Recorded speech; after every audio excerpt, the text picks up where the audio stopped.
My name is Spencer Althouse, and I have had body image issues for pretty much my whole life. I've had a love-hate relationship with my body and with fitness. I did not think I deserved to feel or look good, and I have worked on myself so much since then. It all started 3 years ago. For BuzzFeed, I did this fitness project. I wanted to gain as much muscle mass as possible in 12 weeks. And by the end of the project, I gained just over 20 pounds, which is pretty incredible, but it was fun too. And I have learned so much on that journey and since. And I've struggled a lot too. And I think it's really important to talk about that. And it's important to acknowledge that everyone's bodies and experiences are different. Whatever you want to do, I just wanted to talk about things that help me get fit and stay motivated, because I have learned so much. And I think no matter what, some of these things can really help you. So I think the number one thing that I learned in the last 3 years is that you need to listen to your body. Your body is the most important thing to you, and if it's telling you that it's physically and mentally drained, you should take the day off. There was one day last week when I didn't complete all 100 pull-ups. I don't know, I was just super tired. My body was exhausted. No one needs to be working out 7 days a week. No one needs to be killing themselves at the gym. If you're sore or you're tired, it's okay to take that rest. Your body needs to recharge anyway. There's nothing wrong with it. There's no shame in taking some time off. Your body will thank you, and you will get that necessary rest, and then you'll come back and kill the next day. Don't feel pressured to tackle fitness and nutrition at the same time. This is a complete lifestyle change for me. So going into this thinking, wow, I have to literally change everything that I'm doing, everything at the gym, everything that I'm eating too. It sort of sets myself up for failure if you just think about all these things that you have to change.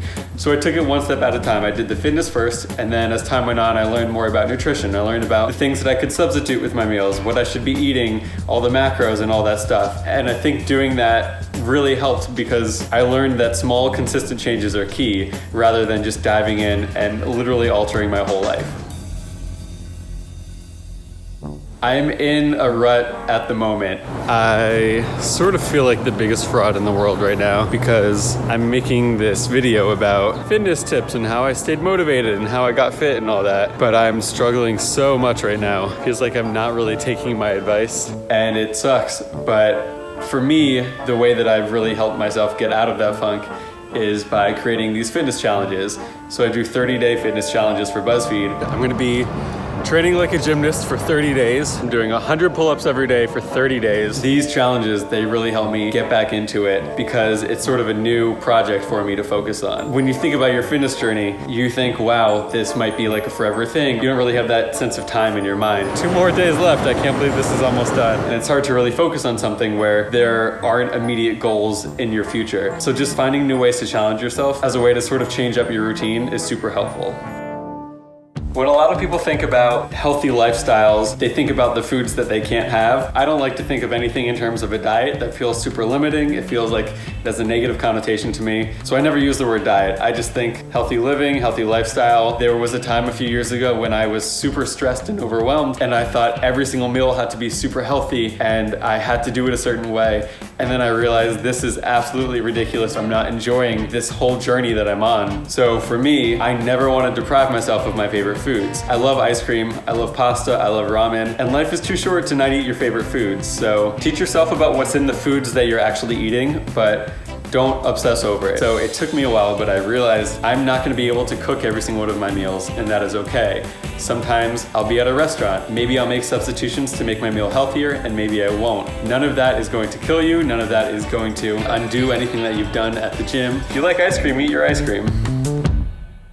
Just finished my morning workout, and I gotta say, something that I really try and stick to is working out in the morning. Early in the morning, ready for the challenge. It is 6:30 in the morning. I feel like I make healthier decisions throughout the day because of it. If I worked out after work, there are just so many distractions. People want to get drinks or dinner or something after work, and I'm more likely to skip the gym. So going in the morning definitely helps out. And also I think I'm more conscious about the things that I'm doing later on in the day. I'm more likely to take the stairs or eat healthier. But this cake looks so good. Just because I've already gone to the gym, and I just think starting off your day with a morning workout probably inspires you to be a little healthier later on.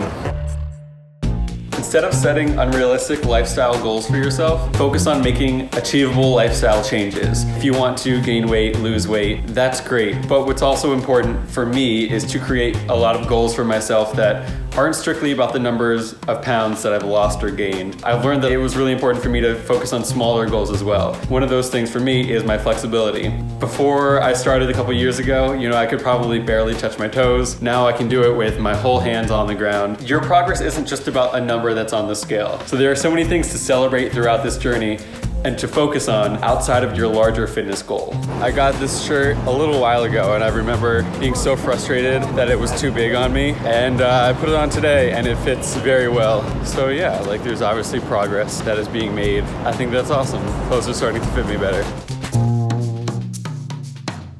Instead of comparing yourself to other people online or at the gym, really just try comparing yourself to your old self. This is obviously easier said than done, because sometimes I go to the gym and I see people who it looks like they have achieved what goals I want to achieve, and I get frustrated with myself. But that's actually super unfair, because who knows, maybe they're on year 10 of their fitness journey and I'm only on year 3. So I try and just compare myself to my older self. I don't know, I just keep thinking 2 years ago, I literally could not do a single pull-up, and now I'm doing 100 at a time. And so on days when I am feeling no motivation at all, I can think, oh wow, actually I've come really far and I've done a lot. So that's super helpful. I hate running. I don't like it. I never understood it. That's great if you love running, good for you. That does not make me excited about working out. So it's super important that I do find things that I actually like about it.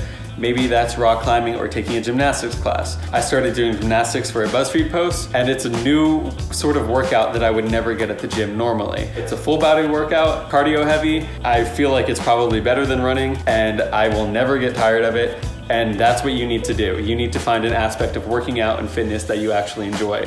That way, it doesn't feel like you're working out. When I was taking gymnastics classes, I never thought, I have to work out and go take gymnastics. I have a tumbling class tonight, which I'm really excited about. Just got out of my tumbling class and I love it so much. I really wish that I did gymnastics when I was younger. Finding that new aspect will inspire you and motivate you in a way that you weren't before. No matter how many followers you have online, I think it is so important to post about your fitness journey there. It sounds kind of stupid to say, but there are a bunch of people out there who are super interested in what you're doing, who might be going through something similar, and they want to talk about it and they want to push you forward. Posting about your journey online helps you hold yourself more accountable. For me, when I post about going to the gym or about struggling at the gym or about not knowing what to do or not feeling motivated, sometimes when I'm at the gym, I'm like, oh, I have 70 more pull-ups to do. I just check Instagram. It's like, oh, well, there's 5 more people who are like, oh, you can do this. I'm so proud of you, whatever. So sort of like a buddy support system. I think it's super helpful to post about your journey online. You can see the progress and you can talk to people who are going through similar things. And most importantly, I really just would suggest that you be patient. You're not going to see changes overnight, and that is totally fine, but you will be hitting goals along the way. I could barely do a cartwheel when I first started this, and 30 days later, I'm doing round off back tucks. I am super proud of myself for following my fitness journey, and I never really thought that I could do it. I was not one of those people who really enjoyed working out before this. Looking at myself now, I was in your shoes, and I probably still am, but I am not a professional athlete. I'm not a personal trainer. I'm just a regular person who wanted to change something about himself, and it is incredible. And all it really took was some determination, a desire for success, and a lot of hard work. But like you can do this. It's not like the hardest thing in the world. It's super overwhelming because you're tackling nutrition and fitness and all these other things, but it's so worth it in the end. It is incredible for me to go and feel comfortable and confident at the gym when I never did before. And now I can do a pull-up, which I never could have done. I can do a flip. There's just so many things that will blow your mind that you are able to do that you don't think you're able to do now. This sounds so cheesy to say, but a couple years ago, I really wasn't liking myself or how I looked, so I started working out, and now I'm able to do like these things I never thought I'd be able to do. And you can do that too, if that's what you want to do. I worked very hard for it, and I'm proud of what I'm able to do now. Just take your time, take it one step at a time, and you've got this. Thank you so much for watching the video. If you want to hear more about my journey, check out the article that I wrote for BuzzFeed in the description below.